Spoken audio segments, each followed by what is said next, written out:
overall, because you had said it, I think it was at WonderCon, that you thought you wanted the renewal because you thought Fringe was this close to becoming the greatest science fiction show ever. What I would, you did, those are his words. But what I'm curious also about, as a piece of television, what do you feel has been Fringe's accomplishment? As its greatest accomplishment as a show, as a piece of drama? Yeah, okay. Without question, it's been the nature of the relationship between the principal characters. It's gone on this amazing path through the world of alternate science and the alternate universes and so forth. But the one thing that I think we do differently is we have these intense relationships. And certainly the big surprise to everyone was the relationship between Walter and Peter, particularly early in the piece. And then the devastation when that went away, and now what we want to do is to get it back again. I know that resonated with audiences probably more than anything else. This desperate love affair between Peter and Olivia. Oh God, it's so sad. And yet you can't understand how hard it is for them, that they want but they can't because of their personality and their inhibitions. That's a great love story. So you have that, you have these incredible friendships, and I mean, for example, the friendship that my character has with Astrid, it's so beautiful, and we're also really good friends, so it's easy to play. The respect that I might have for Broads, these are really rich interrelationships. That's what makes Fringe different from other shows. How does it feel to see the end in sight? Well, it feels great because they've given us a chance to finish it. Seriously. So we can walk away, hopefully, having completed the grand story, but also as an actor saying, I've just done the greatest thing of all time. I've just had a character that I was able to resolve and play for 5 years. It's sort of like doing an epic play that lasts for 5 years. That's also rare to have a character that doesn't become two-dimensional and stay in one place. I'll feel like when and if we achieve what we want to achieve, and we're going to have to work really hard to do it, then I'll be really satisfied. John, you've mentioned that in several interviews that you really wanted this 5th season because you wanted to resolve the character of Walter. In your mind, how would you, if you were given, the pen to write Walter's story, how would that story look for you? If a man, through his hubris and his misplaced love, his obsessiveness and his self-centeredness and his arrogance, performs an act which creates such havoc as Walter did, and then as a human being suffered the consequences of that with his insanity and his slow awakening again, then I reckon that there has to be eventually, as he has to pay the piper. He has to be responsible for what happened then. And we've had the things of him feeling sorry for himself. Okay, forget it. Anyone can feel sorry for themselves. But now he has to face it, look it in the eye, and do something about it. That would be a glorious character arc to take. What about the difference between the Walter that we know and are familiar with and the Walter in the future who's very serious and very together and not crazy at all? Well, we don't know that yet. And no, seriously. I have some really hard work to do to finesse it because I don't want to play that character for 13 episodes. I don't think that's particularly entertaining. I mean, it's a good character, but so that would almost make him into this really hard-ass character that doesn't care about human life, that doesn't feel great emotion and affection towards people. I'm not going to go there. So I've got to find a way to return to the more loving Walter, whilst still having that clarity of vision. That's my task. Throughout the show, you've had a collection of incredible scenes and episodes and moments. For you, what was the sort of defining moment of Fringe? Oh Lord. I don't know yet. I don't know yet. There's so many moments, and Walter's so complex. There are moments with Peter at times. I think they showed a clip and reminded him of it. It said, "You're not my father." There was a moment we did with Walter talking to God in a chapel, which was so rich,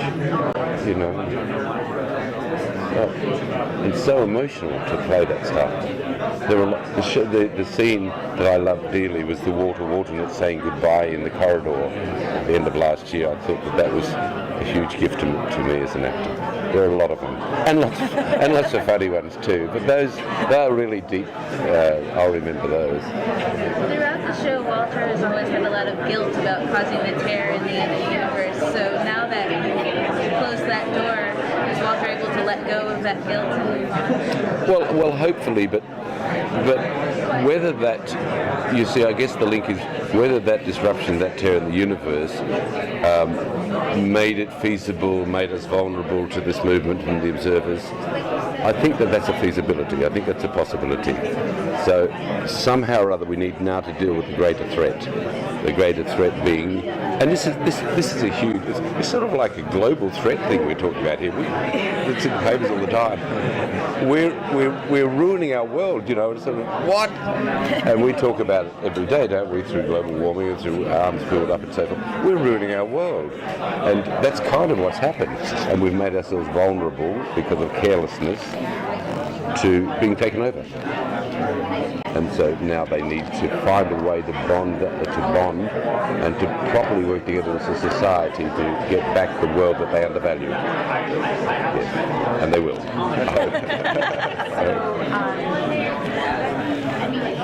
Looking at the entire arc of the character, what sort of message do you feel like Walter has to give to the world?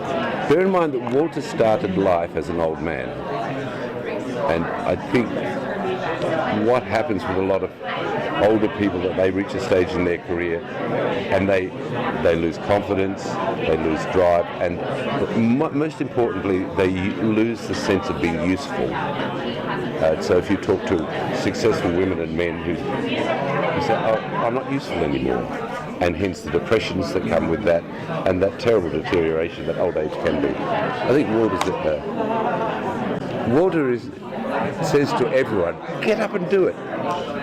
You've got so much more to give, and that's a really important point to make actually in our society at present. You are useful. You are really useful. And it's gorgeous because the other characters treat him that way. So instead of being the silly old mad scientist, they really value his opinion as much as he may irritate them at times. So it'd be nice to go back to a world where people were valued as in their senior years, as they used to be. That's a huge, and I know that's inspiring people because people talk to me about it. You've gotten to work with Christopher Lloyd and Peter Weller. You even got to work with your daughter this last season. Anyone else out there you'd like to work with? Oh, the list would be so long. And I've not heard anything about guest actors at all this year. I heard one bizarre one. What was it? Oh, someone said Robin Williams wanted to come work with us. Yes, I heard that too. You heard that too? I heard that too, yes. Wow. Fancy trying to hold a scene with Robin Williams. I'm not sure which one of you would be crazier. Just do it, Robin, I'll follow. Obviously, what do you feel? There were like the rumours of the movies and things like that. How would you feel? I started them. I literally did. Do you want to carry it on? Yeah. I sort of thought I'd start that rumour. It's a good one. I know. Why not? Anyone says, oh yeah, I heard about that. God, we better get working on it. Yeah. Well, why not? I mean, given the interesting thing about Fringe is it says, oh, it's a low-rating show. But when you actually look at the number of people that watch Fringe worldwide through all the different, it's massive. It's got a massive audience around the world. So as a film, it could in fact have an extraordinary success rate. Because it's huge in South America, it's huge in Europe, So. If there were a film, what timeline would you want it to be in? What? What universe or timeline would you want it to be in? Or start? That's a really good question. I'll have to think about that and start another rumour. Or perhaps we could do a franchise and do lots of them. Fringe 1, 2 and 3 in different universes.